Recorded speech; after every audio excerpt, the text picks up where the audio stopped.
La verdad que esta charla es muy breve, porque aparte lo que se ha sabido acerca de la relación o del tratamiento que se debe de tener, aparte de la enfermedad renal crónica propiamente con este virus, con esta enfermedad del COVID-19, apenas está en descubrimiento y la verdad es que no hay nadie experto en este apartado o en este subapartado debido a toda la información que está surgiendo. Sí hay documentos en los que se repite mucho, se insiste mucho en ciertos puntos, pero todavía falta algunas situaciones por descubrir, por reafirmar. Así que me gustaría nada más hacerles hincapié en algunos puntos muy importantes que me han llamado la atención desde que empezó todo esto. Lo que más ha resaltado los expertos es cómo actúa el virus. Hemos recibido un montón de información acerca del funcionamiento de los pulmones cuando se tiene el virus del SARS-CoV-2. Sin embargo, en los pacientes con enfermedad renal crónica vamos a repasar un poquito. Sabemos que es cuando la función renal o la tasa de filtrado glomerular cae en su funcionamiento y que viene acompañado de alteraciones metabólicas principalmente. Entre ellas tenemos, el balance de electrolitos y de líquidos. También tenemos un desbalance o una alteración en el metabolismo óseo mineral. Es aquel en el cual hay una alteración de la vitamina D, de los niveles de fósforo en sangre, de calcio. También hay alteraciones de la microbiota intestinal, que como bien sabemos, son alteraciones que están estrechamente relacionadas con el cerebro, pero también con el sistema inmunológico en general. Una de las entidades principales con las que cursa un paciente con enfermedad renal crónica es el desgaste energético proteico, que es este famoso PIU, y que ha sido llamado de esta manera para abordar el desgaste tanto de energía como de proteína. ¿Qué significa este desgaste? Bueno, este desgaste energético proteico va más allá de tener una falta de energía y proteína, es decir, una emaciación en el paciente con enfermedad renal. Los pacientes con enfermedad renal se dividen en tres, o principalmente aquellos que están en terapia de reemplazo renal y aquellos que no tienen terapia de reemplazo renal. Aquellos que están en etapa de prediálisis, es decir, que no tienen esta diálisis peritoneal o hemodiálisis, están presentados en un porcentaje del 11 al 54% a nivel mundial y con terapia de reemplazo van del 28 al 54%. Algo que siempre me gusta destacar es por qué hay un porcentaje tan separado entre uno y otro. Es decir, ¿por qué se puede decir que hay del 28 al 54, del 11 al 54? Bueno, en renal o en el área renal tenemos varios test de valoración para determinar qué paciente está en riesgo de desnutrición y qué paciente ya está en desgaste energético proteico. Tenemos la famosa valoración global subjetiva, que es la principal o una de las principales porque fue la primera, pero tenemos el score de malnutrición e inflamación, que en inglés le llamamos MIS, y tenemos los criterios de evaluación que son de la Sociedad Internacional de Metabolismo Renal, que son aquellos que están más enfocados a detectar el desgaste energético proteico. Es por eso que como no está unificado, no sabemos a ciencia cierta el porcentaje de diferencia o la media entre los pacientes, sobre todo con terapia de reemplazo. Y prediálisis. ¿Cuál puede ser uno de los principales problemas en los pacientes que presenten positivo en SARS-CoV-2? Bueno, aquí en nuestro país, y vamos a ubicarnos en esta sección del continente, pero sobre todo en nuestro país, puede ser ¿cuál es la causa primordial de la enfermedad renal crónica? La causa primordial de la enfermedad renal crónica entre todos los habitantes puede ser la hipertensión o la nefropatía por diabetes. Se ha sabido que la hipertensión en todos los informes que estamos recibiendo a las 7 de la noche dicen, tiene un alto porcentaje de muerte aquellos pacientes que tienen hipertensión. Entonces, si sabemos que aquellos pacientes con hipertensión o diagnóstico de hipertensión son más propensos a peores desenlaces en el SARS-CoV-2, ¿qué está sucediendo? ¿Qué es lo que está pasando? En realidad esta ponencia debería de darles alguna idea de qué es lo que puede suceder, pero más que decirles la fisiopatología, sigue en estudio, tenemos más preguntas. ¿Cuáles podrían ser una de las maneras de actuar? Primero, saber el origen y luego ir separando a los pacientes. Tenemos a los pacientes con prediálisis, saber de dónde surge. si es por hipertensión, por diabetes, por síndrome metabólico y daño renal o algunas otras causas. Aquellos pacientes, si me voy a enfocar a las terapias de reemplazo, se dividen en dos: aquellos que están en hemodiálisis y aquellos que están en diálisis peritoneal. Como bien sabemos, aquellos pacientes que están en diálisis peritoneal reciben un esquema en donde por medio de unas bolsas están dializando. Eso lo hacen en su hogar, es decir, de manera ambulatoria o de manera automatizada. Ambulatoria significa que están haciendo un recambio de bolsas, y automatizados aquellos que dependen de una máquina y que por lo regular sucede en la noche. Aún así, esto hace que sea en su hogar, lo cual los destina o les facilita el confinamiento en la casa y entonces no tienen que salir. Sin embargo, la situación o la pregunta podría venir a darse: ¿qué pasa con aquellos pacientes que tienen que asistir a un centro de hemodiálisis a hacerse su filtrado o toda su ayuda para limpiar las toxinas urémicas? Bueno, entonces, uno de los documentos o de los más recientes viene de Wuhan, obviamente. Fue un estudio que se realizó en China, en donde se analizó si los pacientes tenían mayor porcentaje de mortalidad por estarse dializando y aparte haberse infectado con SARS-CoV-2. Una de las cosas sorprendentes sucede es que la entidad que acompaña muchas veces a los pacientes con terapia de reemplazo, especialmente hemodiálisis, son pacientes que tienen el sistema inmune deprimido. En el desgaste energético proteico tenemos principalmente actúan las citocinas, entre ellas el factor de necrosis tumoral alfa y la interleucina 6. Estas ya se encuentran por el mismo trastorno de la enfermedad renal elevadas, lo cual podría favorecer un cuadro muy grave de SARS-CoV-2 o de COVID-19. Sin embargo, como ya son pacientes, digamos, con el sistema inmune en una respuesta más disminuida, lo sorprendente de estos documentos es que pueden explicar que no existe una tormenta de citocinas. Es decir, todo apunta a decirnos que tienen menor probabilidad de tener una reacción tan adversa comparado con aquellos pacientes que tienen una tormenta de citocinas.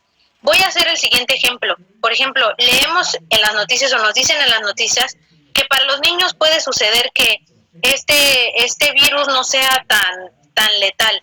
Y no estoy diciendo que nadie con enfermedad renal, porque si hemos visto en las estadísticas que se presenta, no le suceda nada. Sin embargo, hay que valorar otros factores que nos podrían dar la respuesta, porque aparentemente su tormenta de citocinas no existe como alguien que podría estar sano, como alguien que pueda tener otros antecedentes, como la hipertensión.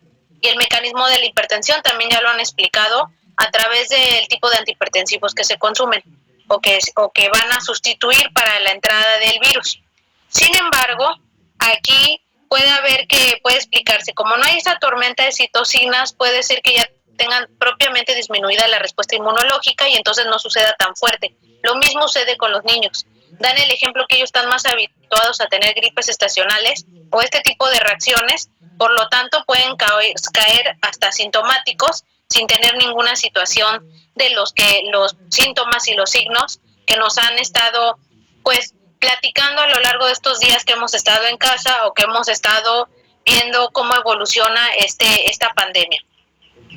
Entonces, en conclusión, lo que les puedo dar es que hemos estado trabajando para delimitar cuáles podrían ser los mecanismos para actuar. Sabemos que los pacientes con prediálisis, aparte de saber la causa, deben de seguir su tratamiento, es decir, una dieta baja en proteínas. Existen las dietas bajas y muy bajas en proteínas. Normalmente aquí en el país, personalmente, utilizo más las dietas bajas en proteína, porque las muy bajas en proteínas luego están muy limitadas por las fuentes de alimentos que tenemos aquí. Estas por lo regular en algunos estadios ya vienen acompañadas de un tratamiento con alfa-cetoanálogos y entonces debemos de tratar de tener a los pacientes lo más controlados posibles y aislados en su casa para evitarles salidas innecesarias. Los pacientes con terapias de reemplazo como la diálisis peritoneal o la hemodiálisis son aquellos que a la inversa le subimos la proteína comparados con los que están en prediálisis, es decir, puede haber requerimientos de 1.2 a 1.3, ya sea hemodiálisis o diálisis peritoneal, gramos por kilogramos de peso ideal al día, y la energía va a ir variando de acuerdo también a la edad, si son pacientes geriátricos o son pacientes menores de 60 años. Tener lo mayor o lo mejor controlado posible sus niveles tanto de retención de líquidos, pero también de potasio y de fósforo, lo cual puede facilitar menos situaciones o menos efectos adversos que los hagan visitar más allá del centro de hemodiálisis en el que se tienen que realizar sus terapias de reemplazo renal. He platicado con algunos colegas, lo cual no es a ciencia cierta lo que se está haciendo, pero hay lugares donde les han limitado el número de hemodiálisis que se realizan al día, lo cual podría ser a lo mejor contraproducente, y en lo que podríamos actuar podría ser en un ajuste de dieta. Es decir, sabemos que la hemodiálisis es una terapia que se realiza por lo regular 3 veces a la semana, durante 3 horas en un centro de hemodiálisis. Sabemos que estos lugares tienen unos como sillones o reposets, podría decirse, a veces no, donde están muy juntos. Entonces, una de las maneras que se están recomendando es separarlos, y en caso de tener los signos y síntomas antes de entrar al centro de hemodiálisis, es tomarles la temperatura, y en caso de síntomas aislarlos, pero que sí se realicen la terapia de reemplazo. No se recomienda estarles diciendo a los pacientes que mejor se aíslen, no salgan de casa y no se realicen este tipo de tratamientos, porque esto puede ser contraproducente a lo que estamos recomendando junto con los otros, que se queden en casa. Sin embargo, es muy importante, o está recomendando también, que por favor la persona que los esté manipulando a la hora de su terapia sea alguien que esté totalmente cubierto, cuidado y teniendo todas las precauciones necesarias para evitar el contagio, aislado de los demás pacientes para no contagiar a los demás en el centro. Eso es muy importante de destacar. Lo que aún queda en el aire, y eso tendría que estarse estudiando a lo largo de estos días, es qué sucede con aquellos pacientes que tienen que ingresar al hospital y cómo es la reacción. Les hablaba hace rato de la tormenta de citocinas, pero hablando más bien del ambiente comunitario. Es decir, cuando nos están diciendo ya hay infección comunitaria, entonces los pacientes se deben de resguardar, salir al único y estrictamente necesario. En este grupo de pacientes, principalmente CESA. Con los de diálisis peritoneal no tenemos tanto problema. Ellos realizan sus terapias en casa y entonces no tienen necesidad de salir. Sin embargo, aquellos que están saliendo, que sí tiene que ser una actividad estrictamente necesaria, deben de tener todo el cuidado posible, igual en los centros, lo cual puede desfavorecer o puede dar temor, pero sí hay que hacer hincapié en nuestros pacientes para que no dejen de realizarse sus terapias de reemplazo. Si llega a haber esto del ajuste, donde para venir menos tiempo, es decir, menos veces repetidas en la semana, se realizan menos hemodiálisis a la semana, se puede hacer un ajuste de la dieta. Es decir, cuando nosotros tenemos las terapias de reemplazo de hemodiálisis, estamos pensando en aquellos días cuando sí tienen la hemodiálisis. Y lo más importante aquí para los pacientes, independientemente de los medicamentos que consuman, es la educación nutricional. Los pacientes con enfermedad renal ya tienen una educación nutricional, si es que tienen a su nutriólogo desde la etapa prediálisis, y van a ir cambiando su educación nutricional a lo largo, o al hacer la transición a la diálisis peritoneal o a la hemodiálisis, o dependiendo del caso, a la diálisis peritoneal y luego a la hemodiálisis. Aquí ellos ya deben de ir conociendo, muy importante, y es parte de la educación nutricional, las técnicas de cocción o las técnicas culinarias para preparar sus alimentos, para que mantengan los niveles tanto de líquidos, potasio y fósforo estables y no tener la necesidad de alguna complicación. Las técnicas de cocción incluyen la técnica de remojo, doble cocción, incluye conocer las diferencias entre el fósforo orgánico y en el orgánico, y cuál se absorbe mejor, cuál se absorbe más, cuál es más perjudicial para desenlaces cardiovasculares. Al conocer todas estas técnicas y todas estas herramientas, empoderamos al paciente para favorecerle y dejar de tener el temor, a pesar de que suceda algún problema de disminución en las terapias en frecuencia, o bien, si lo mantienen en su frecuencia, mantener lo más estable posible su plan de alimentación para estar en la meta.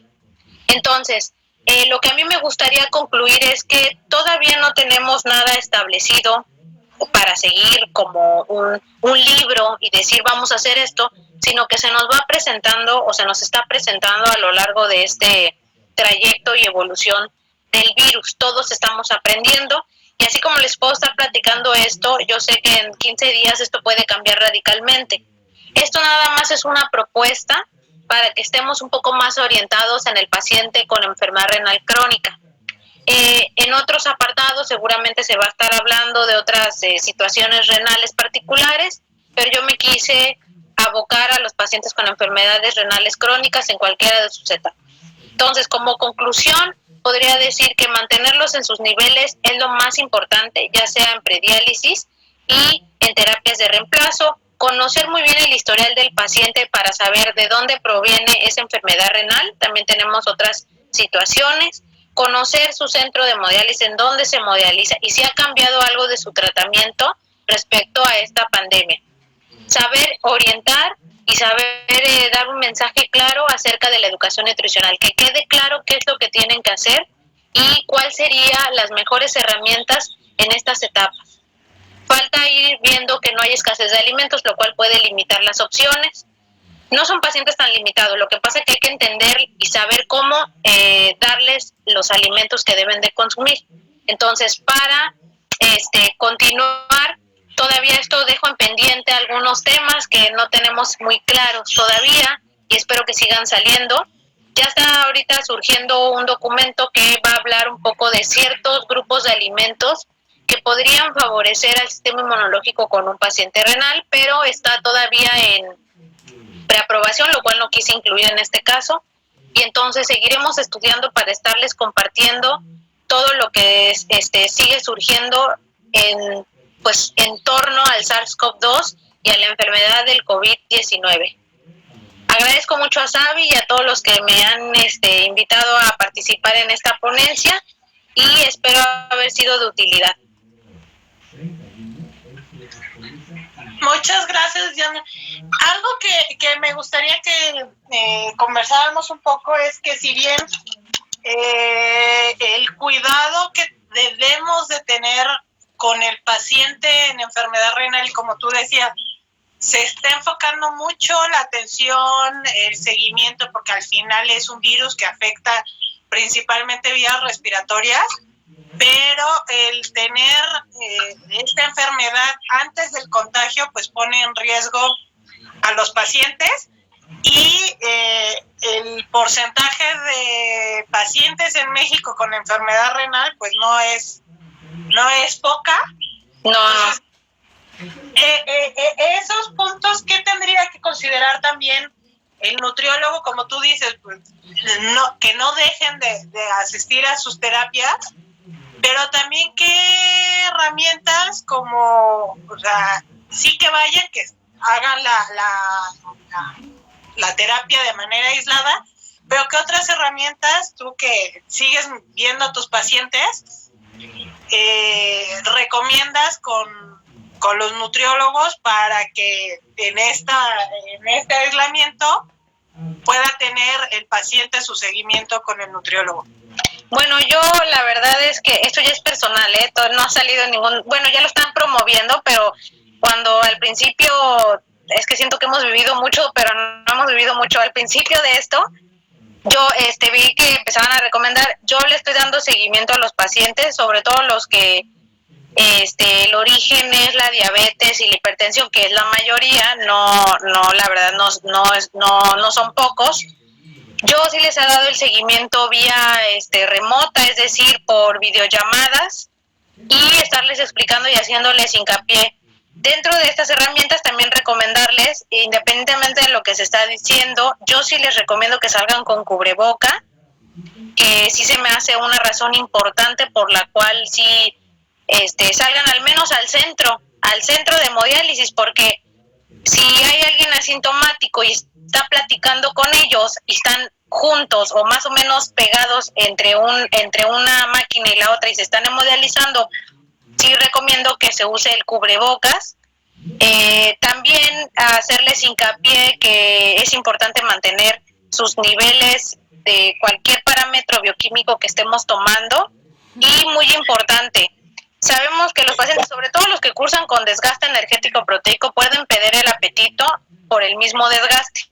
Por todo este problema del sistema inmunológico propio de la enfermedad renal, ir valorando y evaluando si la calidad y la consistencia, pero sobre todo la frecuencia de ciertos alimentos que sí solían consumir y que les favorecían, los han dejado de consumir por el estado de ánimo. Creo que son cosas que las que muchas veces luego se pierde el estar teniendo hincapié conforme vayan saliendo los resultados bioquímicos.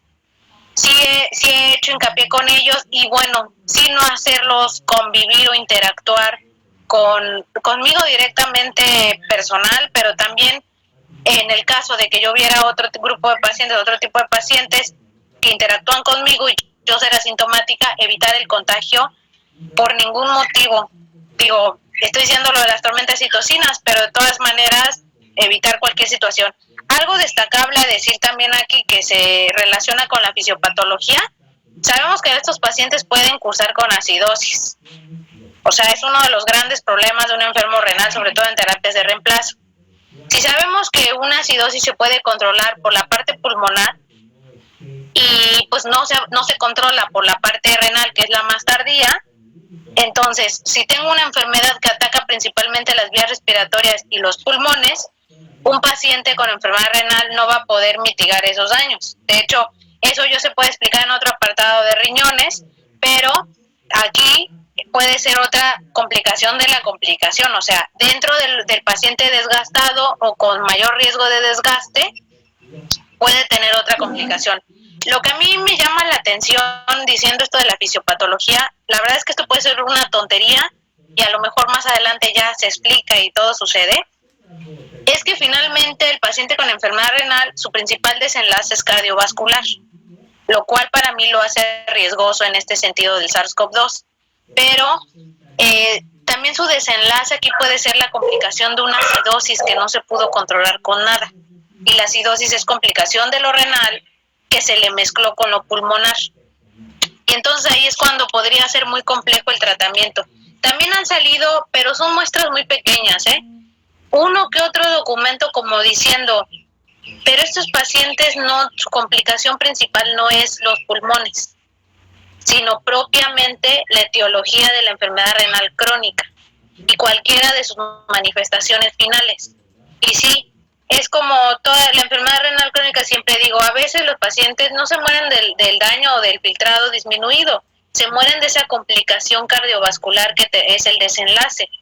Pues en el SARS-CoV-2 parece apuntar que por ahí va la situación, pero todavía no me atrevería a decir lo que es una conclusión y ya es algo dado, porque hay documentos que son muestras muy pequeñas, de 20 o 25 personas, y entonces no sabemos a ciencia cierta qué es lo que pasó o en cómo actúa diferente el virus en un cuerpo con enfermedad renal crónica comparado con alguien que se enfermó y que solo tenía como malestar, no sé, la edad.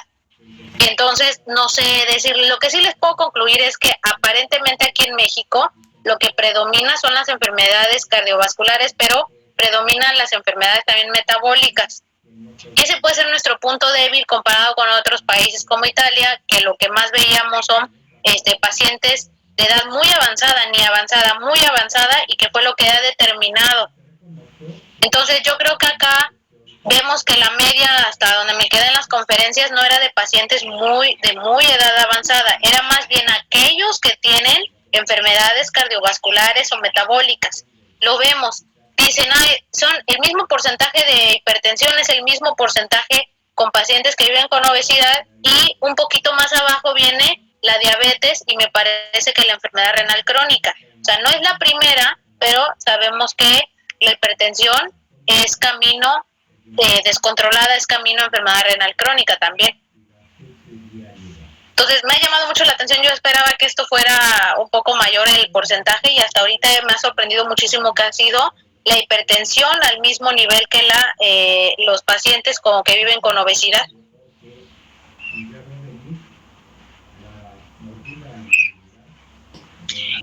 Eso, al final, lo que tú comentabas con respecto a la edad, que ese ha sido como un poco el pensamiento mágico del mexicano de, pues es que en Italia sí, la media de edad es arriba de los 50, 70 años, y en México la media de edad es de 40. Entonces, Aquí la población es más joven y no nos vamos a enfermar. Sí, pero el perfil epidemiológico que tenemos aquí es mucho más complicado porque no nada más vamos a tener un paciente de 40 años que puede estar infectado con este virus, sino que puede ser un paciente que además cursa con enfermedad renal, que además tiene diabetes, que además tiene obesidad, que mucho de lo que ahorita se está detectando en México es que la población no se sabía, sí.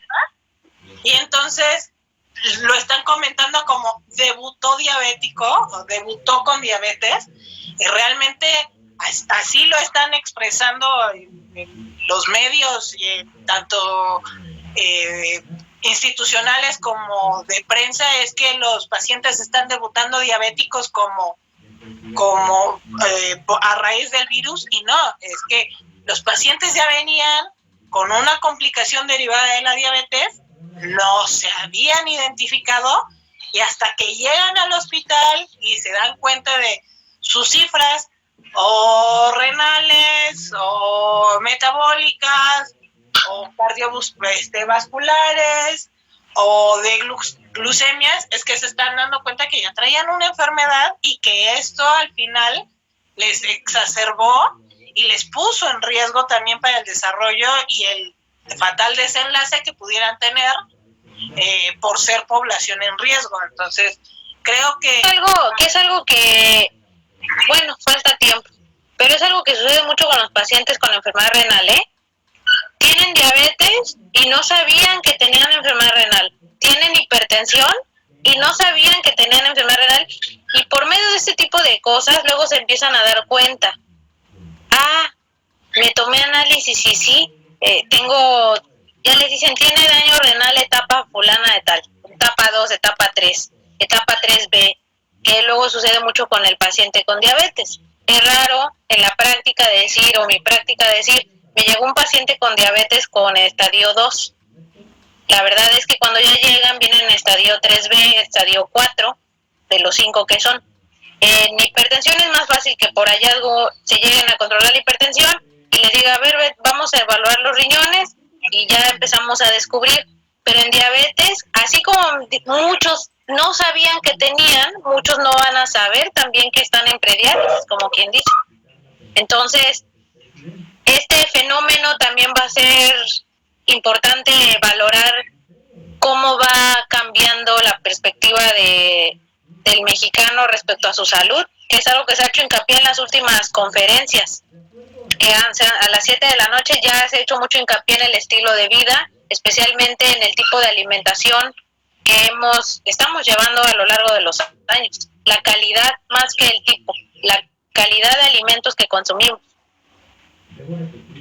Y que otro punto también a considerar es que si bien el porcentaje de recuperación de lo que se ha revisado en la literatura es cerca del 80%, habrá que ver específicamente también en nuestra población que puede haber una recuperación de COVID, pero si es un paciente que ya de antes traía una enfermedad crónica y se recupera, habrá que ver cómo va a acabar su cuerpo, que a lo mejor se recupera y no muere de neumonía, pero el daño renal, el daño pulmonar, el daño metabólico y el daño cardiovascular que pudiera tener a raíz de COVID-19, pues será también parte de los estudios que se estén ya, de hecho ya se están publicando, como tú decías, poblaciones muy pequeñas y específicamente en China, que ya se están recuperando y ya el día de ayer, si no me equivoco, hoy, por primera vez ya no reportaron personas fallecidas, datos nuevos. Entonces también ellos ya están hablando de una recuperación y habrá que valorar ahora cómo acaban estos pacientes que si bien se salvaron del virus, su cuerpo no va a quedar igual. Y algo que comentábamos también en otras charlas es que al final tanto el sistema de salud como la percepción que nosotros estamos teniendo de la propia salud, es indiscutible que hay un antes y un después de esta patología. Entonces, creo que como tú decías, pues hay mucho, se ha enfocado mucho la investigación y mucho la literatura en temas cardiovasculares y pulmonares, y habrá que ver qué es lo que pasa con problemas gastrointestinales y renales. Habrá que seguir dándole un acercamiento a la información que se esté generando y pues mantenernos actualizados, que no nos queda de otra si es que queremos tener la información y los recursos suficientes para atender a nuestros pacientes. Así es. De hecho, lo que más recomendado es el aislamiento, el mantenimiento, es decir, no empeorar al paciente y no se ha hecho más hincapié en algo particular, en decir, esto es diferente comparado con los demás. Lo que sí creo es que, como he dicho desde el principio que empezó todo desde diciembre, es el mismo virus, pero es otro país. O sea, tanto la geografía, la economía, la infraestructura, ahora sí que la raza, no es lo mismo. Bueno, y voy aquí a lo renal. No son las mismas causas renales de acá en Latinoamérica que en otras partes del mundo, porque hay tasas de enfermedad renal crónica. O sea, a veces eso cambia y el origen es lo que define. Porque el ejemplo que les puse de un centro de hemodiálisis en Wuhan, era en Wuhan. Falta ver acá, en este lado del continente, que es las razas que más se parecen, hablo de los latinos precisamente, o de la comunidad latina en Estados Unidos, que son de las razas parecidas. ¿Cómo va a actuar el virus en un paciente renal en nuestra raza con esta patología? ¿Y cuál es la diferencia entre otro lado del continente, otro país, comparado con nosotros? Eso es la misma enfermedad, la misma causa, las mismas toxinas urémicas, los mismos parámetros, pero ¿qué impedimentos podemos tener fisiológicamente o fisiopatológicamente hablándolo? Porque sí me llama mucho la atención, pero las muestras son tan pequeñas que no puedo decir hay algo definitivo y escrito para hacer las cosas así. Totalmente de acuerdo. Pues esta enfermedad sin duda nos está revolucionando y nos está retando, nos está buscando la resiliencia y también el mantenernos actualizados, y pues tendremos que darle seguimiento a la evidencia. No se había generado la cantidad de información que se ha generado sobre un virus nuevo como se ha generado específicamente para el SARS-CoV-2. Y pues muchas gracias, Diana, por tu apoyo, por haber impulsado también esta iniciativa de Nutris en Cuarentena, de poder estar conectados y aprovechando las herramientas tecnológicas, y pues seguiremos en contacto, y muchas gracias por tu tiempo y tu experiencia. Gracias, Abby, a ti por invitarme.